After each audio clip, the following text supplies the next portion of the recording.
t'aime, c'est vrai, je t'aime. Je t'aime, Jésus. Je t'aime, oh oui, je t'aimerai toujours. Pour la femme accusée que des hommes ont jetée par terre devant toi. Pour la femme... Eh bien, bonjour à tous. Bonjour. Ça va bien? On va faire une lecture dans Éphésiens 4, 11 à 13 ce matin. Jésus a donné les uns comme apôtres, les autres comme prophètes, les autres comme évangélistes, les autres comme pasteurs et docteurs, pour le perfectionnement des saints, en vue de l'œuvre du ministère et de l'édification du corps de Christ. Alors les saints, ce ne sont pas les saints des gens morts, mais ce sont les saints vivants, les gens qui sont mis à part pour Dieu et qui sont vivants. Alors, il a donné ses ministères pour le perfectionnement des saints et en vue de l'œuvre du ministère et d'édification du corps de Christ qui est l'Église, jusqu'à ce que nous soyons tous parvenus à l'unité de la foi et de la connaissance du Fils de Dieu, à l'état d'homme fait, à la mesure de la stature parfaite de Christ. Amen. Alors, c'est donc une série de réflexions que je fais, que je donne depuis quelques dimanches maintenant, parce que je sais que selon Actes 3, 21, nous sommes dans le temps du rétablissement de toutes choses dont ont parlé les prophètes. Ce rétablissement, ça veut dire que les choses sont remises dans l'ordre correct, mais aussi c'est une guérison. Un rétablissement, c'est une guérison.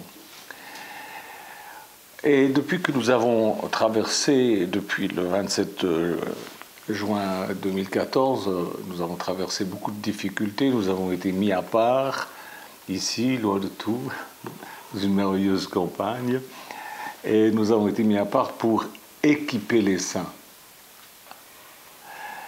Notre communauté est une lumière qui brille dans les ténèbres de ce monde. Je viens de recevoir, Philippe m'a envoyé les résultats de notre chaîne YouTube, de Révélation Bible. J'ai aussi eu les résultats de Facebook. Vous êtes des milliers à nous suivre et je crois que ça n'est pas par hasard. C'est en Afrique qu'on nous suit le plus. 2 fois plus qu'en France. Bonjour les Africains, que Dieu vous bénisse. Et dans le monde entier, en fait, Révélation Bible va partout. Des gens se convertissent et nous sommes un peu cachés, un peu mis à part pour nous reconstruire de tout ce que nous avons vécu, qui était difficile. Mais nous n'avons pas perdu notre temps, nous avons prié et le Seigneur nous a éclairés, nous a donné beaucoup de choses que nous distribuons à toutes ces personnes et nous voyons des églises changer, nous voyons des écoles se créer, nous voyons des écoles bibliques, je veux dire, des gens ou des pasteurs décident d'enseigner vraiment les chrétiens et c'est glorieux. Il faudra un jour que j'aille faire un tour dans tous ces groupes parce que j'ai envie de les voir. Je reçois des photos, mais j'ai envie d'aller les voir en vrai. Donc notre communauté est une lumière qui brille dans les ténèbres de ce monde. Vous savez qu'il y a aussi des radios chrétiennes qui prennent nos prédications et qui les diffusent. Donc c'est encore plus que ce que nous pensons. Nous ne sommes pas rien du tout. Le Seigneur se sert vraiment de nous et c'est très encourageant. Les enseignements qui sortent d'ici ne servent pas à entretenir les gens, mais à les perfectionner. Mon ministère n'est pas d'entretenir les gens dans la foi, de les garder dans la grâce de Dieu, pas du tout. Mais ces enseignements servent à perfectionner ceux qui entrent en contact avec nous. Si vous entrez en contact avec nous, c'est que Dieu vous cherche. Parce que qu'est-ce qu'il y a comme groupe, comme truc sur Internet? Et si vous êtes tombé sur nous, c'est bien parce que Dieu vous cherche. C'est pas par hasard. Je ne crois pas au hasard. Je crois que le hasard, c'est Dieu qui se promène avec des lunettes noires. Et le perfectionnement en vue de quoi? Eh bien, en vue d'un ministère. C'est ce que nous venons de lire. Nous existons pour perfectionner les saints, pour les mettre en état d'accomplir le ministère. Alors, le ministère, ça n'est pas avoir une estrade, un micro et un public devant soi. Ça, c'est l'idée moderne du ministère, mais ça n'est pas ça. L'année passée, je vous donne un exemple. L'année passée, nous avons construit sur notre propriété pour la communauté, nous avons construit un chalet. Et pour ce faire, eh bien, on a demandé à un architecte de venir pour faire des plans. Non pas pour qu'il construise le chalet, mais pour qu'il fasse des plans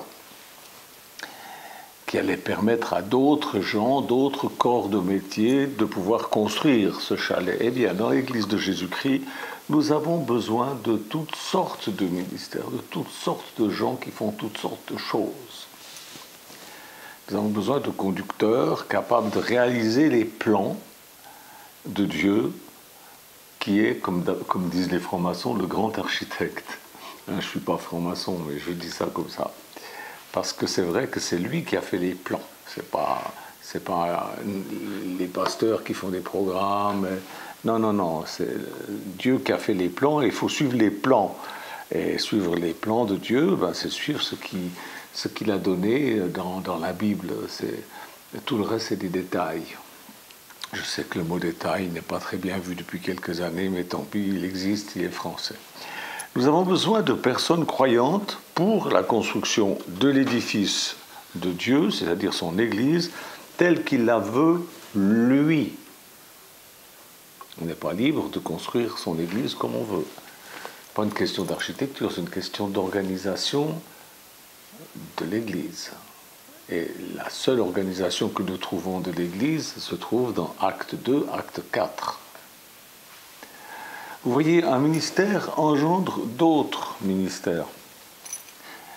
Alors, quand on regarde, là, nous avons des moutons, on est à la campagne, on a aussi des poules, on a des araignées. Les brebis, elles mettent au monde des agneaux, et dans les églises, les brebis ne fournissent pas le lait pour leurs propres agneaux. Ça, c'est un problème. Pourtant, c'est le seul processus naturel. Dans l'Église de Jésus-Christ, les fidèles doivent mettre des agneaux au monde, c'est-à-dire dans le nouveau monde, dans le royaume de Dieu, et elles doivent s'en occuper, elles doivent leur donner le lait. Vous savez que le vendredi, on étudie au sujet de maîtres et disciples, et on voit qu'il y a une nourriture qui est du lait, c'est les bases, les choses élémentaires des oracles de Dieu. Ça, c'est le boulot des brebis qui mettent au monde, c'est-à-dire qui mettent au monde dans l'Église des nouvelles personnes. C'est aux brebis de faire de l'évangélisation, de conduire les gens à Jésus, puis ensuite de leur donner le lait. Le grand but, c'est que chacun soit vraiment à sa place afin de parvenir à la stature de Christ, stature parfaite de Christ. C'est pas rien. Notre Père veut que chacun d'entre nous, chacun d'entre vous, vous deveniez aussi grand que Jésus, vous vous rendez compte? Alors, dans les églises, les pasteurs doivent commencer à chercher la maturité pour eux-mêmes. Ce n'est qu'après qu'ils seront en mesure de favoriser la croissance du troupeau. Quand je parle de croissance, ce n'est pas une croissance en nombre, c'est que les gens du troupeau grandissent, mûrissent, deviennent mûrs, capables de manger des choses plus solides. Paul le dit au verset 14 et 15 de ce même chapitre, je reprends Éphésiens 4 et je lis 14-15, « Ainsi, donc de cette manière-là, nous ne serons plus des enfants flottants et emportés à tout vent de doctrine, » vous voyez déjà à l'époque, par la tromperie des hommes, par leur ruse dans les moyens de séduction, mais en professant la vérité dans l'amour, nous croîtrons à tous égards en celui qui est le chef, Christ. Alors, quand il dit en professant, ça veut dire en proclamant, en disant la vérité avec amour. En disant la vérité dans l'amour, nous croîtrons à tous égards en celui qui est le chef, c'est-à-dire Christ. Comment? Eh bien, en faisant les choses que je viens de vous dire, c'est-à-dire que chacun prenne sa place dans le corps de Christ et se développe. Eh bien, mes cadets, comme dirait Louis de Funès, eh bien, mes cadets, l'Église est bien loin de tout ça. J'entends vos plaintes, les frères et sœurs, j'entends vos plaintes quand vous m'écrivez, quand je vous parle. C'est pourquoi, ici à la communauté, nous devons continuer à jeter la semence de la parole de Dieu que nous avons reçue. Nous avons été mis à part pour recevoir ces choses, pour pouvoir les donner. J'écoutais hier une femme qui disait avoir prié pour que Dieu lui parle pour un certain sujet, et ensuite elle dit au moins 10 fois, je pense que. Eh bien non, madame, quand Dieu parle, on n'est plus à dire je pense que, on sait. On sait. On dit ce qu'on sait, on proclame, on professe ce qu'on sait fermement. Donc je doute que Dieu lui ait parlé alors qu'elle avait des moments de prière. Elle a pris ses pensées pour les pensées de Dieu, elle a fait un petit montage à sa sauce, avec sa culture. Seulement voilà, ce qu'il y a, c'est que Dieu ne parle pas des détails. Quand l'architecte a fait des plans pour notre chalet, il n'a pas commencé à dire il faudra mettre un seuil, il faudra mettre... Non, c'est pas son boulot. Il faut que le fil électrique passe là. Voilà, ça c'est le boulot de l'électricien, c'est le boulot du menuisier, c'est le... Il a donné les plans dans la Bible, et c'est à nous de suivre ces plans dans la Bible. C'est notre seule liberté. Cette femme, elle conclut en allant chercher 2 Corinthiens 3,17. Alors, je vous lis 2 Corinthiens 3,17. Or, le Seigneur, c'est l'Esprit. Et là où est l'Esprit du Seigneur, là est la liberté. C'est-à-dire, elle veut dire, vous êtes libre de faire comme vous voulez, mais moi, Dieu m'a dit ça. Voilà. Ben non, madame, vous êtes en train de prendre un texte qui n'a rien à voir avec ce qu'il dit en réalité. C'est peut-être pour ça que l'apôtre Paul ne voulait pas que les femmes enseignent. Je ne sais pas. De quelle liberté il est question dans ce texte? La liberté d'aimer Dieu et son Église. La liberté de faire la volonté écrite de Dieu. Nous ne pouvions pas faire la volonté de Dieu avant que Jésus nous ait remplis de son esprit. Nous ne pouvions pas faire ce qui est écrit parce que nous en étions parfaitement incapables.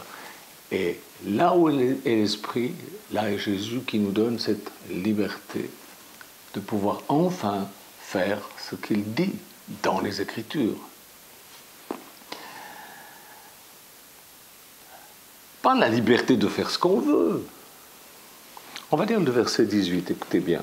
Alors, je relis le verset 17 et le verset 18. Or, le Seigneur, c'est l'Esprit, et là où est l'Esprit du Seigneur, là est la liberté. Nous tous, dont le visage découvert reflète la gloire du Seigneur, nous sommes transformés en la même image de gloire en gloire par l'Esprit du Seigneur. Comment? Au travers des ministères d'Éphésiens 4, qui emmènent les saints à la perfection. C'est ça la liberté. Nous sommes libres maintenant de pouvoir parvenir à cette perfection si nous voulons. Nous sommes libres. Nous sommes dégagés des pièges du diable pour pouvoir faire la volonté écrite de Dieu. Le but de la liberté que nous donne Jésus, le chef, il nous donne de devenir de plus en plus à l'image de Jésus. C'est ça la liberté que nous avons, que nous n'avions pas. On voulait faire le bien. L'apôtre Paul dit avant, il voulait faire le bien, mais le mal était attaché à lui, il ne pouvait pas. Et il disait, mais qui va me délivrer? Et il dit, c'est grâce à Dieu. Voilà. Dieu m'a donné la liberté de pouvoir maintenant faire les choses qu'il veut.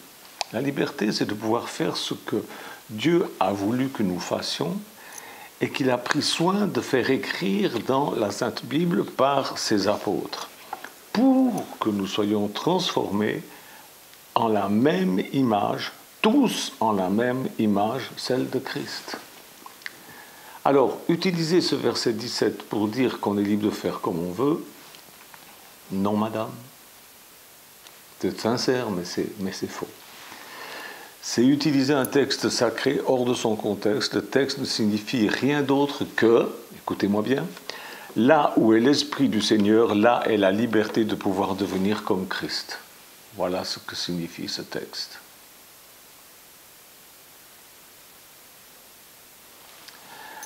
Les églises ne l'ont pas compris, et puis on va leur expliquer encore, jusqu'à ce qu'il y en ait quelques-uns qui comprennent. C'est parce qu'ils se croient libres de faire ce qu'ils veulent, c'est pour ça qu'ils ont créé des clubs qu'ils appellent pompeusement des églises, alors que ces clubs ne sont pas des églises, puisqu'elles ne sont pas selon le modèle des Écritures. Tout ça, ça va passer un jour au feu, et ce qui ne tiendra pas devant Dieu sera consumé. Et toutes vos organisations, tous vos machins, brillants soient-ils, seront consumés parce qu'ils ne sont pas selon les Écritures. Parce que vous avez fait comme vous voulez.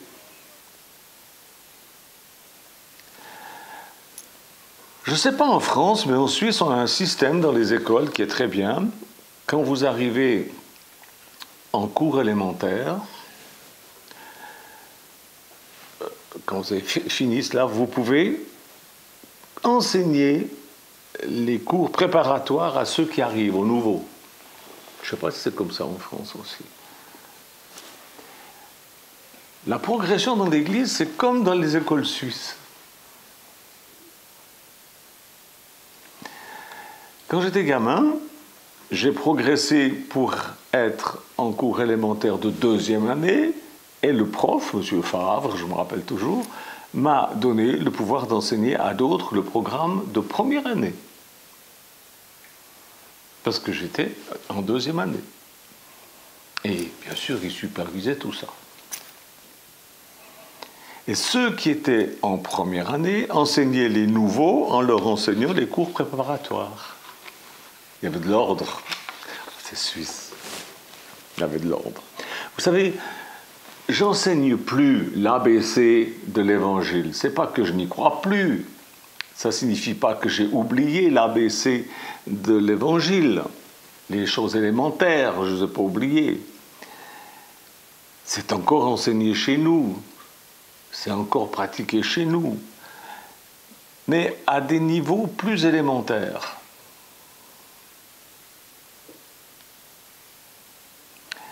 C'est ainsi que la croissance continue, mais pas seulement la croissance physique, la croissance en nombre de personnes, mais la croissance en richesse spirituelle de chacun.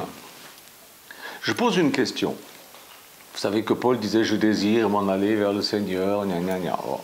Comment Paul aurait-il pu désirer quitter ce monde s'il n'avait pas d'abord fait des disciples comme Timothée, Philémon, Épaphras et les autres?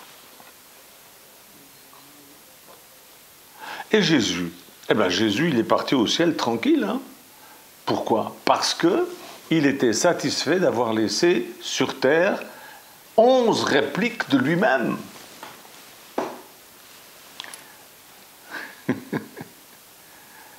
Tel il est, tel nous sommes aussi dans ce monde, nous dit l'apôtre Jean dans la première épître, je crois. Les 11 ont nommé Matthias pour remplacer Judas, et qu'est-ce qu'ils ont fait? Ben, il n'y avait pas d'évêque à aller trouver pour dire « Oh, notre pasteur est parti au ciel, est-ce que vous pourriez nous en envoyer un autre ?» Non. D'abord, il n'y avait pas d'autres, il y avait qu'eux. Non, ils avaient grandi, ils étaient prêts à prendre la place du Seigneur, de faire ce que Jésus avait fait. Jésus a dit « Tout ce que j'ai fait, vous le ferez pareillement, et même encore des choses plus grandes. » Et ils étaient soutenus pour cela par le Saint-Esprit de Dieu qui vivait en eux. Mais le Saint-Esprit de Dieu qui vivait en eux ne s'occupait pas des détails. C'était à eux de s'occuper des détails. Ah chérie, tu te rappelles de cette femme qui venait à l'église au début, quand on a commencé, puis qui nous disait « Oh, le Seigneur est bon, il m'a révélé dans un songe. » Non, il m'a parlé, me disant que il fallait que j'aille sur tel marché parce que les melons étaient plus gros et meilleurs marchés que dans l'autre marché. Vous croyez vraiment que Dieu s'occupe de nouilleries comme ça? Peut-être, mais pas avec moi en tout cas. Jamais Dieu me dit des nouilleries pareilles. Puis on a les meilleurs melons du monde. Merci Olivier. Je rigole là. Une autre question. Pourquoi est-ce que dans l'Église actuelle, quand quelqu'un désire se former pour le ministère, il doit d'abord quitter son Église pour aller dans une faculté de théologie? Moi, ça m'est arrivé 3 fois. Ben, je vais vous le dire, c'est parce que l'Église d'aujourd'hui ne fait pas son travail. C'est à l'Église de faire ce boulot-là. Si les pasteurs étaient effectivement en train de mettre les saints en état d'accomplir le ministère, comme il est écrit là, comme on a lu, mais il n'y aurait pas besoin d'écoles de formation spécialisées. J'ai rien contre ces écoles, comme je vous dis, j'en ai fait 3. Mais Dieu n'a qu'une agence sur cette terre, l'Église. Alors vous allez me dire, oui, mais c'est quelque chose qui est dans l'Église. Oui, je sais, on peut dire, je connais tous ces arguments. Je ne suis pas contre les facultés de théologie, ni contre les écoles bibliques, ni contre les séminaires ou autres organisations extra-ecclésiales. Je dis simplement que l'Église est faible. Puis alors, nous parlons. Alors, la première école biblique que j'ai faite, à la fin de la première année, j'étais convoqué par le directeur qui m'a demandé alors, est-ce que vous êtes content, est-ce que vous allez revenir l'année prochaine, nous serions contents de vous voir faire. Je dis non, je ne reviendrai pas. La raison, c'est que je m'ennuie. J'en apprends autant dans mon église qu'ici. Et puis, si je veux me perfectionner encore, eh bien, il y a des librairies chrétiennes avec des très bons bouquins. Donc, je ne reviendrai pas. Et c'est comme ça que je suis rentré dans mon église en Suisse, et puis que de là, le Seigneur m'a dirigé sur Teen Challenge, où j'étais efficace, où j'ai commencé vraiment dans le ministère auprès des gens, des vrais gens de la rue. Mais l'église, elle est malade, elle est faible, elle a besoin de béquilles.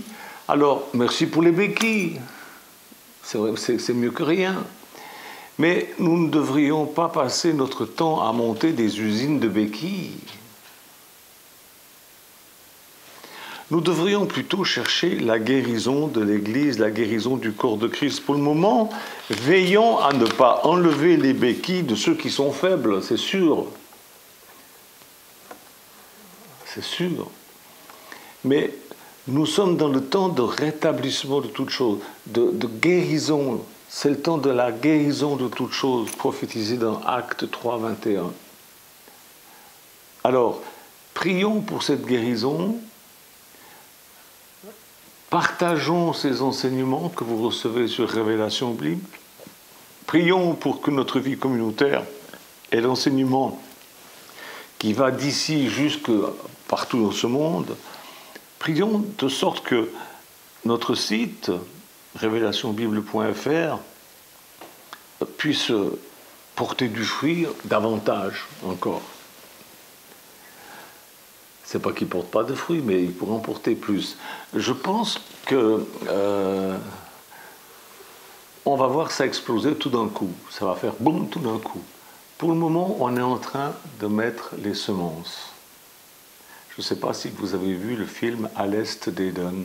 Dans le film À l'Est d'Éden, James Dean sème, je ne sais plus quoi, des haricots, je ne sais plus quoi.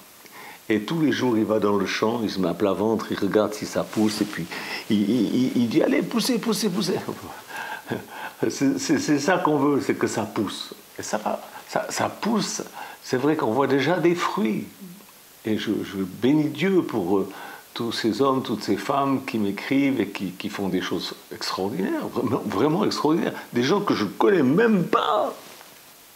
et qui m'écrivent des choses fantastiques qu'ils font avec ces enseignements. Mais je veux voir plus.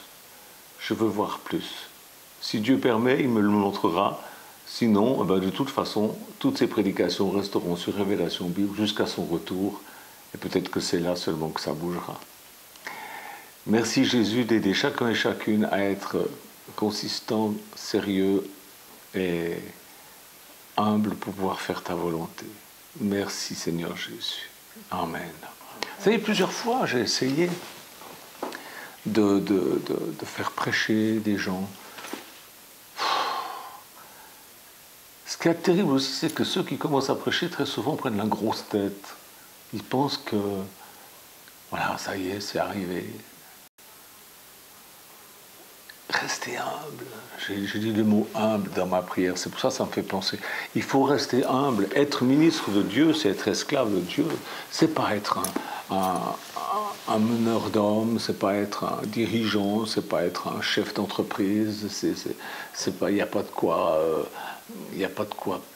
comment on dit, pavoiser. Non, il faut rester humble. Si vous commencez à avoir des résultats dans votre ministère, des miracles et des choses comme ça, restez humble. Il y a un homme qui m'a écrit aujourd'hui, oui, tu te prétends serviteur de Dieu. Non, je ne me prétends pas serviteur de Dieu, je fais ce que je peux pour servir Dieu. Et puis Dieu bénit ce que je dis en m'accompagnant par des signes, des prodiges et des miracles. Pas tellement en France, parce que vraiment la France est un pays tellement, enfin bon, je ne veux pas dire ce que je pense, mais on croûtait, mon Dieu. Mais enfin bon, c'est comme ça, hein, c'est l'histoire de la France. Il faut qu'il y ait des hommes et des femmes qui se bougent. Et bien, je compte sur vous, faites-le bouger. Que Jésus vous bénisse. Amen. Au revoir.